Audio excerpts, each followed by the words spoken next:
মায়া জিনিসটা বড্ড খারাপ। হ্যালো এভরিওয়ান, আসসালামু আলাইকুম, ওয়েলকাম টু মাই চ্যানেল।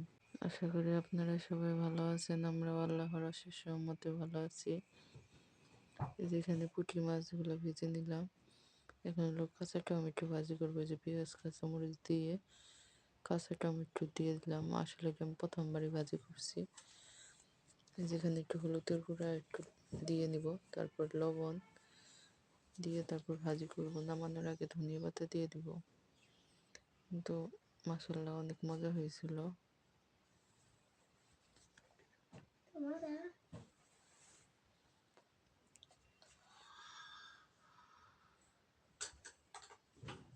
তো এখন আসি টাইটেল বা থাম্বনেলের কথায়। না, তার আগে যে মাছগুলো ভেজে নিব। তো আপনার ভিডিওটি দেখতে থাকুন। আসলে মায়া জিনিসটা বড্ড খারাপ। এটা আসলে ঠিক, একবার যদি মায়া পড়ে যায় আসলে মায়া কাটানোটা অনেক কঠিন হয়ে যায়। এই যে আমরা কতদিন আগে এক জায়গায় ছিলাম, ওইখানে সবার সাথে মিশে কত মায়া মহব্বত তৈরি হয়ে গেছিল। তারা এখন আমার এই ফোন দিয়ে কান্নাকাটি করে।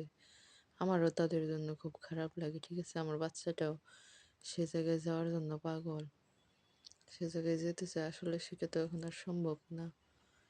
আসলে আমরা একবার কারো মায়ায় পড়ে গেলে সেটা কাটানো অনেক কঠিন হয়ে যায়। তো এই যে এখানে আমি ফুলকপি আর আলু আর এগুলো একটু ভেজে নিচ্ছি। আর এখানে আমি চাপড়ি বা চাপটি পিঠা বানিয়ে নিচ্ছি।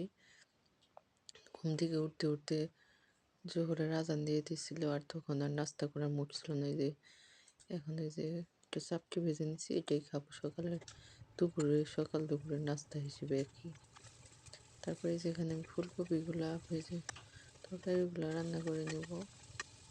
এই যে মশলা কষিয়ে ফুলকপি দিয়ে তারপরে এই যে মাছ দিয়ে নামানোর আগে ধনিয়া পাতা দিয়ে নেব।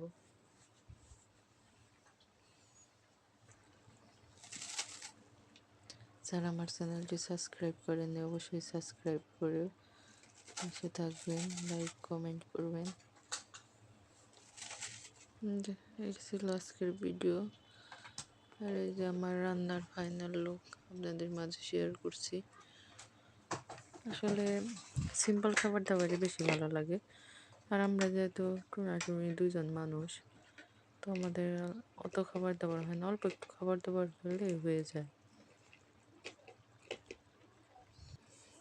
আলহামদুলিল্লাহ। আমাদের সাথে একটু টুনটুনি বুড়া আছে, সে তো আর অত খাবার খায় না। এই যে আজকে ফুলকপি আলু সিম দিয়ে মাছ দিয়ে রান্না করছি। আর সাথে ছিল কাঁচা টমেটো ভাজি আর পুঁটি মাছ ভাজি। এই ছিল দুপুরের সাদামাটা খাবার দাবার। সবাই ভালো থাকবেন, সুস্থ থাকেন। আল্লাহ হাফিজ, আসসালামু আলাইকুম।